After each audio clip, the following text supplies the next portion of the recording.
Thank you very much. Let's have some work our way towards some concluding thoughts now for the event today and some of the big issues that we've been talking about, and also some of the practical reflections on what it's like to be self-employed and some of the solutions that might make that experience a little bit easier. We're going to hear now from the government self-employment ambassador, and that is David Morris, MP.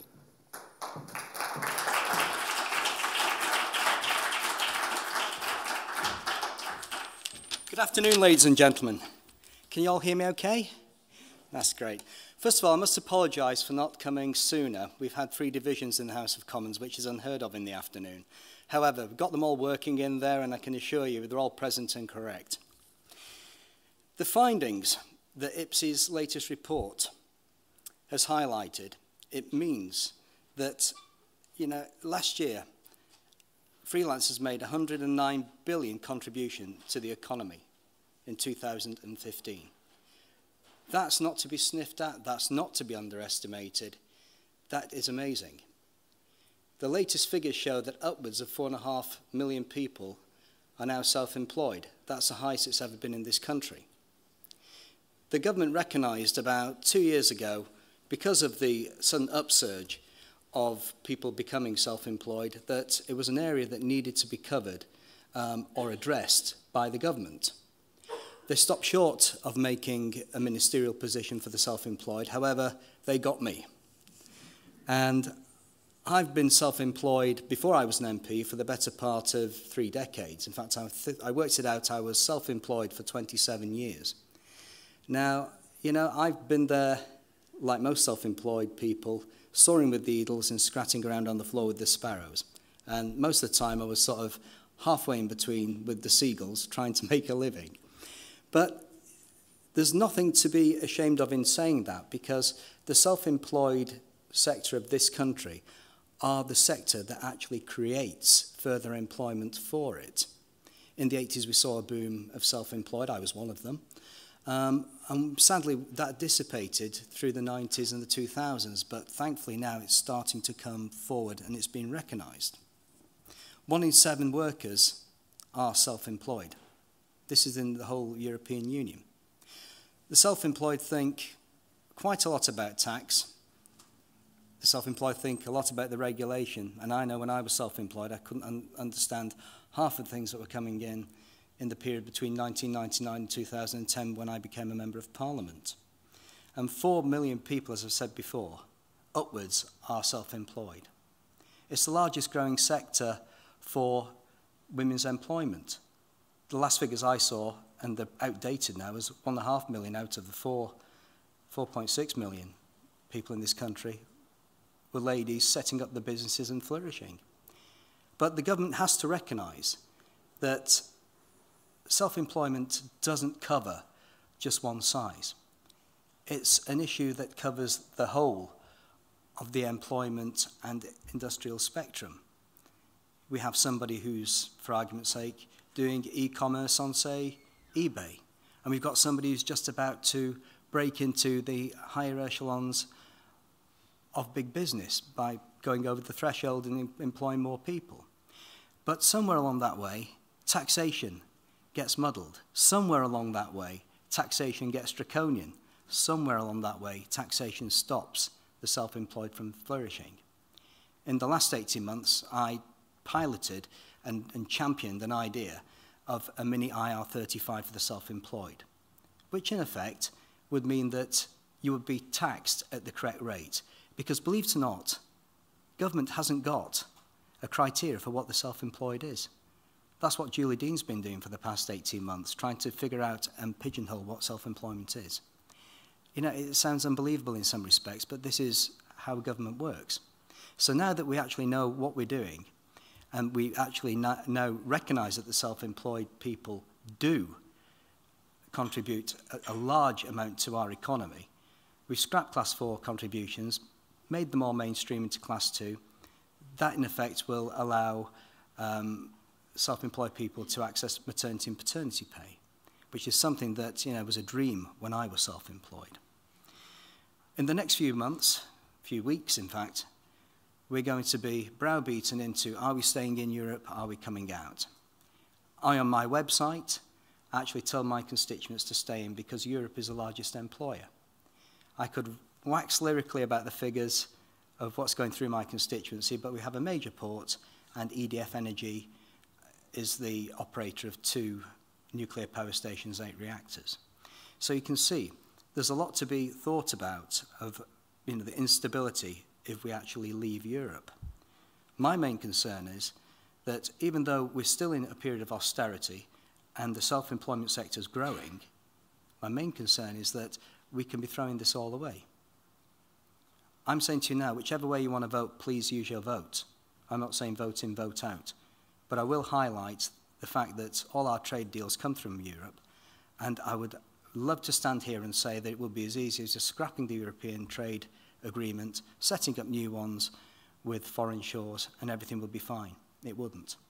It's going to take the better part of 10 years for us to detangle and re-entangle our own UK ties with the rest of the world on trade agreements.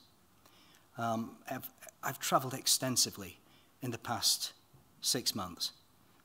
Overseas territories are very frightened of this. I went to the Falkland Islands. They're absolutely beside themselves with the thought that we may come out of Europe. But, I don't think Europe's perfect. Far from it. I'm the first one to say, and stood up many times to say I'm an outer.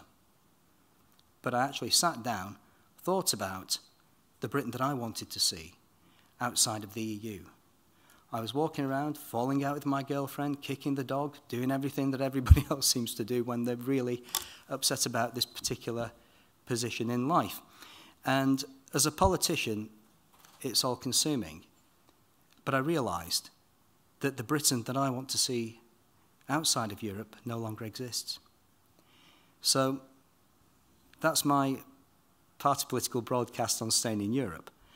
But what I would really like to focus on is in the next 4 years left of this government, I would really like to see self-employment flourish. I want to see it recognised in government for the true driver of our economy it really is. I would love to see a self-employment minister. There's an old joke in politics that it's like the army. If you say you want to go abroad, you get kept at home. And if you don't want to go abroad, you get sent overseas. So maybe one day I might be in the Department of Health. But I'm championing every working hour of the day across the road in there what the self-employed mean. And ladies and gentlemen, one day I very much hope to be your very first Minister of the Self-Employed. Thank you very much for waiting for me, and thank you for letting me address you.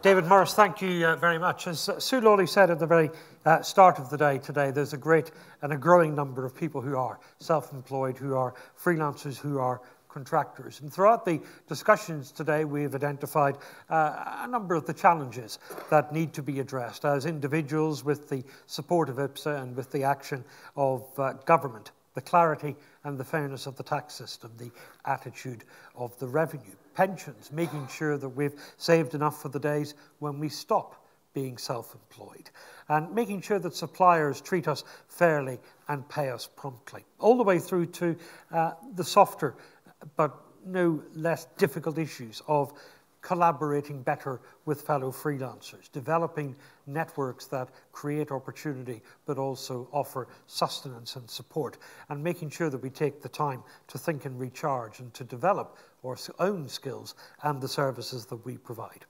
So many challenges, and yet we love being self-employed. We love it because of the great opportunity. We love it because we cherish the freedom and the flexibility. And we know that we are also the future engine for the nation's wealth and the nation's growth.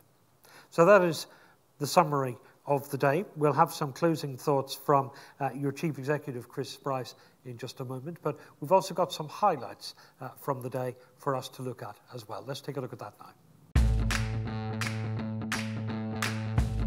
There are millions of people in Britain who've struck out and set up on their own. People who've turned their living rooms into workshops, their kitchens into offices, their bedrooms into stock rooms, and become their own boss.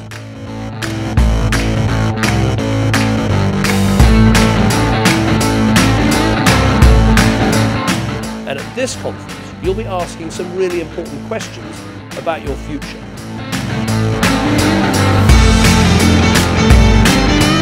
Welcome to the very first IPSE Policy Conference. How can we enhance the enormous contribution the self-employed make to the UK economy? We need to show just how big an impact this way of working has on our economy and the way people lead their lives today.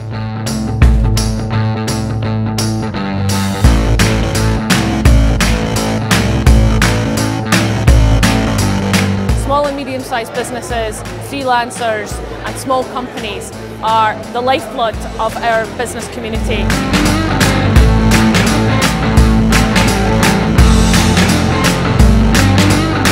Increasingly, for a lot of people, it is seen as a very genuine, exciting and attractive way to both live and work. Not only is it true that freelancers are contributing £109 billion to the economy of the UK every year, but that number is growing all the time.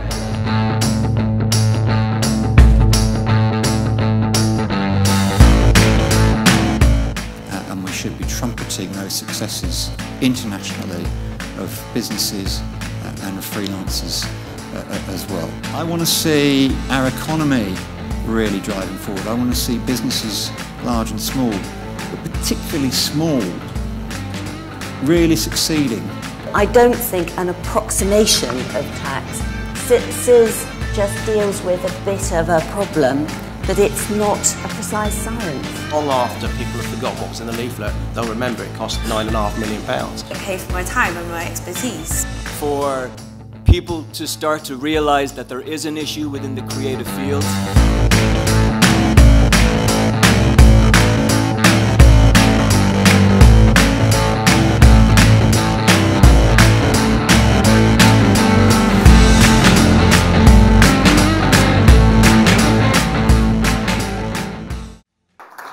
So that has been your day today. To bring it to a close, please welcome Bryce.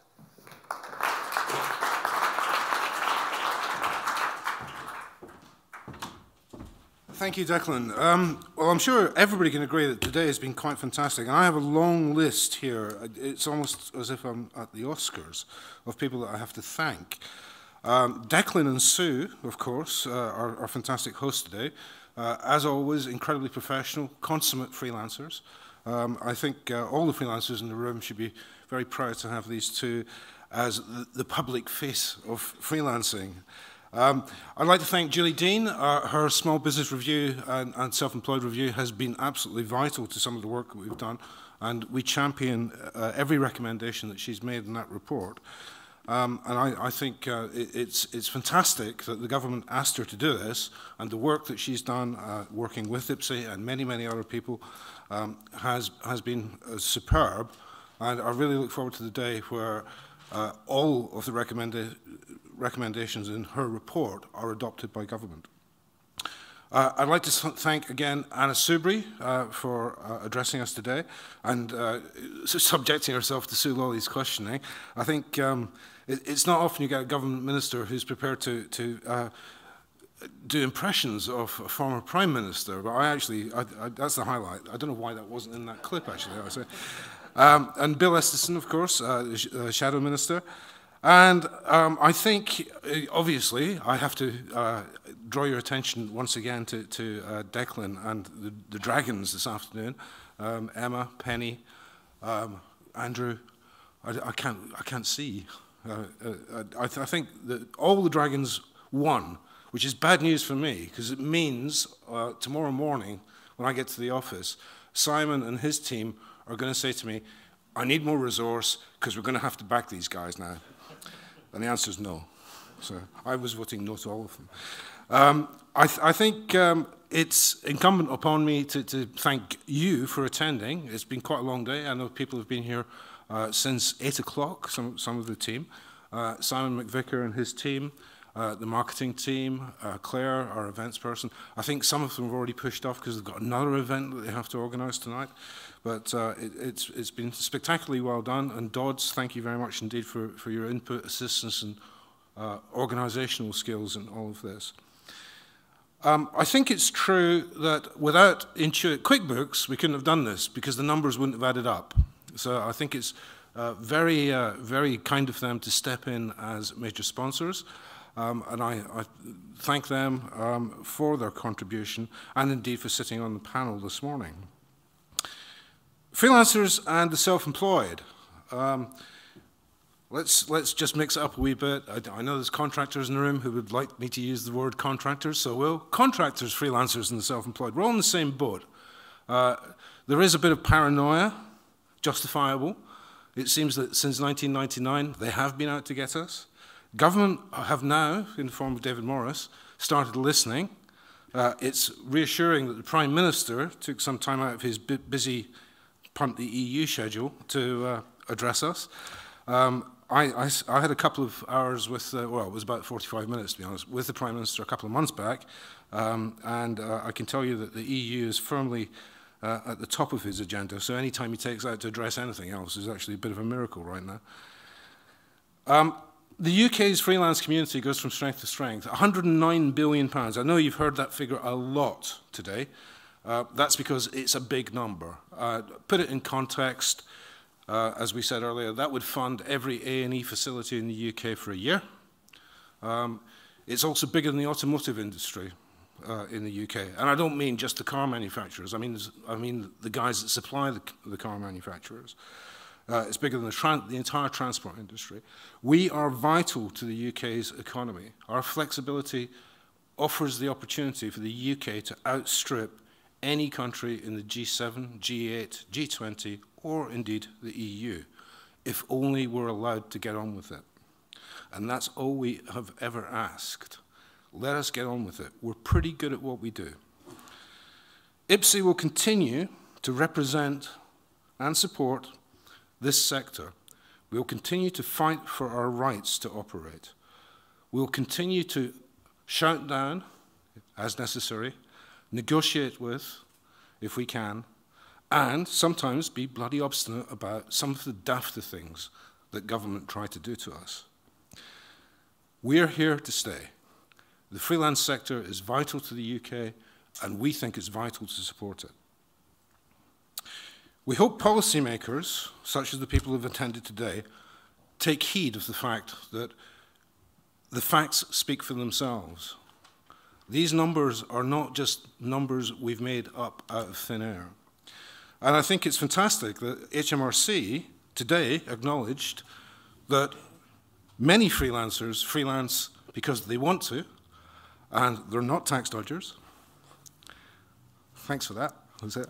I feel a bit better now. We're not tax dodgers. We do it because we want to, and we do it pretty well. And by and large, we actually pay a great deal of tax. So I think that acknowledgement of HMRC, which is quite a brave thing to do, I really appreciated that this morning. I should have written it down word from word and got you to sign it, but yeah. We hope policymakers and our stakeholders got a lot out of today. I hope they understand now that IPSE is not just about the shouty and the yelly, although we can do that quite well too. But IPSE is actually a very serious organisation, and we need to be taken seriously because we represent a huge and very important sector of the UK workforce. The future for self-employment looks brighter in the years ahead because government are beginning to recognise its value to UK, and I hope that continues. Once again, I'd like to thank everybody for today. It's been a fantastic day. I've really enjoyed it. You probably have noticed I've dipped out because there is nobody left in the office to answer the phones, so they've had me doing that. I've had to dip in and out. I've missed a wee bit, but I look forward to watching back the video probably tomorrow when Simon goes, "And do you remember this bit?" I say no, and he has to show me it. It's been a fantastic day. I've really enjoyed it. Simon McVicker, I think you should be very proud of yourself and your team for organising it. Thank you.